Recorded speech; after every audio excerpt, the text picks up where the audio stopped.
At exactly 4 o'clock on a Friday afternoon in the mid-1970s, the air in the Menomonee Valley wasn't just something you breathed, it had a distinct, physical texture. If you close your eyes right now, you can probably still smell it that thick. Intoxicating blend of molten metal, industrial coal smoke, and, most potently, the sweet barley yeast radiating from the massive vats at Schlitz and Pabst. The strangest thing about Milwaukee during those years wasn't the deafening roar of a giant machine that never slept, but the absolute sense of security hidden beneath the harsh clanking of steel. You could see it in the sprawling parking lots packed with Ford station wagons, and the men in blue denim jackets walking out of rusted metal gates to the piercing, yet comforting, shriek of the shift whistle. Today, if you drive past those old warehouses now converted into overpriced glass lofts or stare at the empty asphalt where the heart of thousands of families used to beat, an eerie silence washes over you. Before our world was reduced to the size of a touchscreen, this was the center of the universe for an entire working-class civilization. We built a steadfast life out of steel and barley. How could a colossal industrial fortress and a middle class that seemed invincible quietly evaporate from the American cultural map? In the following minutes, we aren't going to talk about dry economic statistics or boring urban planning reports. Instead, we are going to push open those heavy oak doors that have been closed for decades.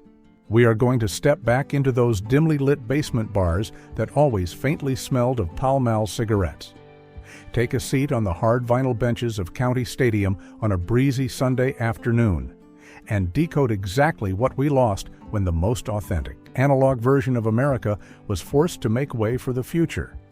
As the faint crackle of vinyl and the passing hum of an AM radio drift through your memory, remember that this isn't just a story about a city.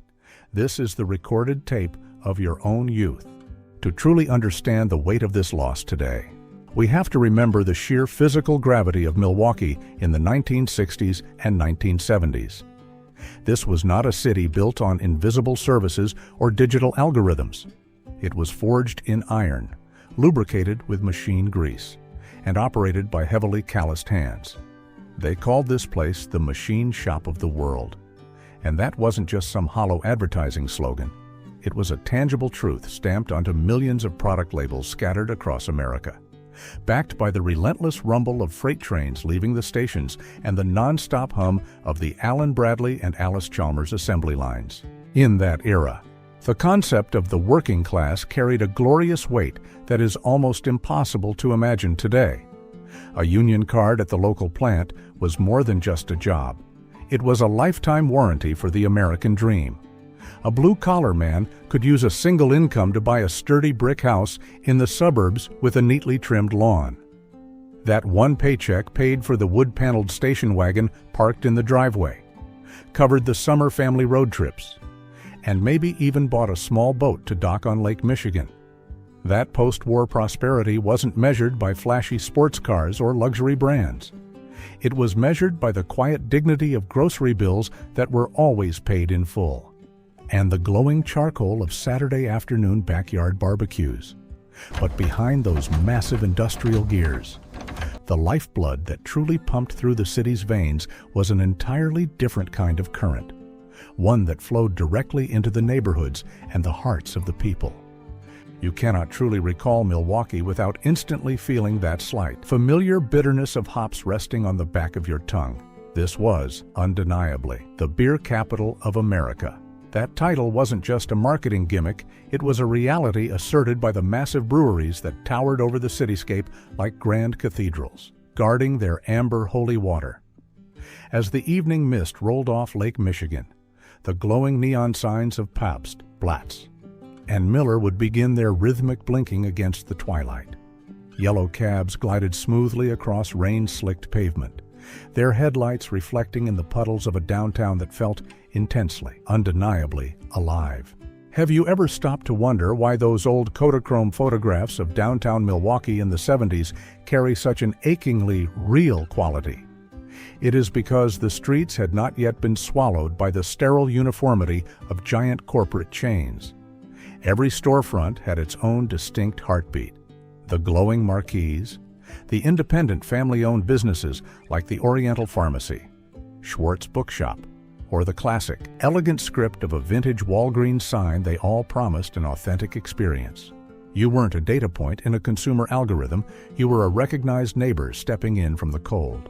Remember the heavy physical pull of an aluminum-framed glass door as you walked into one of those local pharmacies. The sensory rush was immediate and overwhelming. Your nose was instantly met with the crisp, metallic smell of freshly printed newspapers, mingling with the sweet, powdery scent of penny candies waiting in glass jars. Underneath it all was the lingering, nostalgic aroma of stale tobacco, trapped deep in the damp wool coat of the man standing in line ahead of you. Stepping back out onto the crowded sidewalks, perhaps under the beautiful canopy of Christmas lights strung elegantly across Wisconsin Avenue, you had to carefully weave your way past women clutching heavy brown paper grocery bags filled to the brim. There was a physical closeness to the crowds, a shared space that required eye contact and polite nods, long before we all began walking with our heads bowed to glowing screens. And then, there was the sound. The air itself seemed to vibrate with analog radio waves. Whether it was the AM dial glowing a warm orange in the dashboard of a station wagon, or a battered transistor radio perched faithfully on a kitchen windowsill, there was a constant, comforting blanket of static. You would hear the hauntingly familiar "Hello Milwaukee" jingle fading into the rhythmic, upbeat thump of a disco track, which was inevitably interrupted by the slow, dramatic drawl of a baseball announcer calling the game. It was a symphony of everyday life that simply cannot be replicated by today's isolated, digital playlists. If the phantom echo of that AM radio jingle, or the memory of those bustling, rain-washed sidewalks just revived a brilliant afternoon from your own youth, please take a moment to leave a like on this video. Consider it a quiet nod between us, a shared acknowledgement of a beautiful, tangible world that we can no longer reach out and touch. But that blinking neon light was just a backdrop. The true heartbeat of Milwaukee wasn't found in the architecture of its buildings, but in the life rituals that were repeated with an almost religious devotion. The most sacred of these, without a doubt, was the Friday fish fry. It wasn't simply a dinner out, it was the great social equalizer of the city. Stepping into a packed local tavern or a crowded church basement at 6 o'clock on a Friday evening meant being hit by a wall of comforting aromas. The scent of deep-fried, beer-battered cod mingled with the tang of fresh coleslaw, slices of thick rye bread, and the sharp zest of cut lemons. Every family, every mechanic fresh off the shift, and every office worker sat together under one roof, clinking thick glass mugs in a shared celebration of the week's end. When the weekend faded into the hum of the work week, the evenings belonged to the bowling leagues. Stepping into those alleys meant stepping into a cloud of cigarette smoke and the thunderous, echoing crash of resin balls hitting polished maple floors. These were places where men and women proudly wore shirts embroidered with their team names, smoked with practiced elegance, and celebrated strikes with pitchers of ice-cold beer. It was a community center disguised as a sports venue, where the clatter of falling pins provided the rhythm for working-class camaraderie. And then, as the brutal Midwestern winter finally thawed into summer, the center of gravity shifted entirely to a massive concrete Bowl County stadium. Ever since the Brewers arrived in 1970, going to a baseball game wasn't merely a form of entertainment, it was a textbook exercise in family Americana. Do you remember the suffocating heat radiating off that sprawling concrete parking lot? The undeniable, mouth-watering smell of bratwurst blistering on portable charcoal grills during those chaotic, joyful tailgates. Tens of thousands of people sat shoulder to shoulder on those unforgiving hard benches, clutching hot dogs wrapped in foil. Half the stadium had one ear glued to a tiny transistor radio, just to hear Bob Uecker narrate the very game unfolding right in front of their eyes. Those were the summers when kids roamed free on banana seat bikes around Brady Street. Teenagers claimed their independence in the dark corners of the factory nightclub, and parents sat contentedly on their front porches, catching the cool evening breeze rolling off the lake. It was a rhythm of life that felt permanent, built on a foundation of trust and shared experiences. Out of all the countless restaurants and taverns that anchored Milwaukee in the 70s, where did your family observe the Friday fish fry ritual? Was it a corner bar, a packed church basement, or a local diner that has since faded away? Scroll down to the comments and share the name of that place. You might just find the person who was sitting at the table right next to yours 50 years ago. The sprawling concrete of County Stadium and the polished wood of the bowling alleys were ultimately just the physical shell of Milwaukee. The true soul of the city was found in the people who inhabited these spaces. This was a complex, self-sustaining ecosystem built by ordinary individuals who, without ever realizing it, served as the load-bearing walls for an entire society. The most defining figure of this era was the working-class father. These were men with heavily calloused knuckles, wearing faded, insulated work jackets, carrying scratched metal lunchboxes with a quiet, unshakable dignity. They possessed the stoic silence of men who knew, with absolute certainty, that the sweat pouring from their brow on the assembly line was directly feeding, clothing, and sheltering their children. They didn't need public validation. Their legacy was the sturdy roof over their family's head and the steady rhythm of their daily sacrifice. At the center of these tight-knit neighborhoods were the invisible gatekeepers. The bartenders wiping down the mahogany counters of the local corner taverns and basement bars were never just pouring drinks. They were unlicensed psychologists, neighborhood historians, and the keepers of communal secrets. A good bartender knew the exact rotation of the third-shift mechanics, knew whose daughter had just made the high school honor roll, and knew exactly when to slide a cold Schlitz across the bar without a word to a man who had just received bad news. They were the essential glue holding the blocks together. This city was a vibrant, living mosaic of interwoven lives.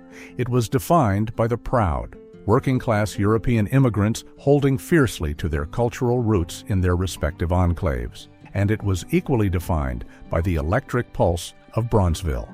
Before the devastating bulldozers of urban renewal fractured the landscape, Bronzeville stood as the thriving economic and cultural heart of the African-American community. A place where jazz spilled out onto the vibrant streets and a profound sense of mutual support bound neighbors together against all odds. Because of this deeply connected ecosystem, this was a time when children were allowed to wander miles away from their front doors, drinking water straight from the rubber garden hose, returning home with scraped knees and grass-stained jeans only when the streetlights flickered on. That legendary safety wasn't manufactured by neighborhood watch apps, digital doorbell cameras, or GPS tracking on smartphones. It was woven from hundreds of pairs of watchful eyes sitting out on front porches in the summer heat. It was a natural cross-surveillance network built on a foundation that feels almost entirely extinct today, an absolute, unspoken trust in your neighbors and your community. Those casual conversations over a cold Schlitz, the deafening roar inside the Mecca Arena when the Bucks brought home their first NBA championship, or the simple act of strolling down a bustling downtown sidewalk. These were never just leisurely pastimes. Their true function was far more profound. They served as the ultimate third places. These were the physical locations that existed outside the stifling walls of the home and the rigorous discipline of the factory floor. They were the social glue of the city. At a mahogany U-shaped bar or standing in line at Kopp's Frozen Custard, every boundary of title and class was effortlessly erased. The plant foreman and the floor sweeper could sit shoulder to shoulder, drink the exact same beer, and complain about the exact same mayor. Right now, as you listen to this, I know you are probably thinking of a brother, a former coworker, or an old classmate who stood by your side through those very doors. Please take a second to share this video with them. Send it their way so that the two of you can step into that time machine and sit down together one more time, even if it is just through a screen. These physical spaces gifted the Boomer and Gen X generations something that modern social media desperately craves to imitate, but continuously fails to replicate: a genuine, undeniable sense of belonging. We were fully submerged in that steadfast prosperity. The comforting repetition of the factory shifts, the seasonal return of baseball, And those golden, fading afternoons lulled us all into a gentle illusion. We truly, naively, and sincerely believed that this social fabric was indestructible. It was the Milwaukee we thought would last forever, but just outside those age-tinted windows, a ruthless, sweeping machine was already beginning to turn. Every week, we dedicate ourselves to sifting through the ashes of the past, working to reconstruct the beautiful, vanishing pieces of American culture that are slipping away. Please hit the subscribe button right now, ensuring that the magnificent legacy of our generation will never be quietly erased by the passage of time again. The collapse did not happen overnight. It began with microscopic fractures that few people noticed at the time. First came the sweeping storm of urban renewal and the relentless construction of the interstate highway system.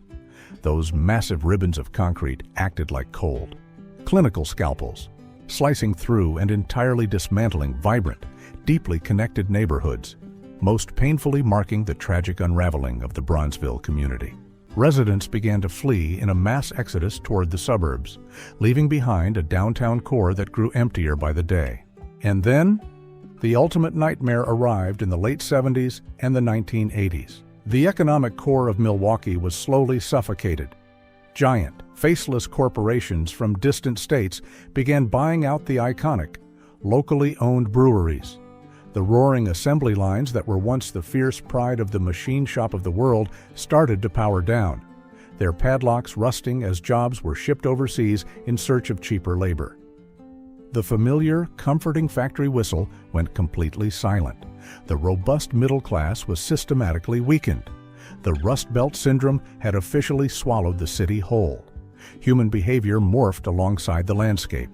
The sudden rise of cable television, video games, and a growing, pervasive era of stranger danger drove families to retreat behind locked doors.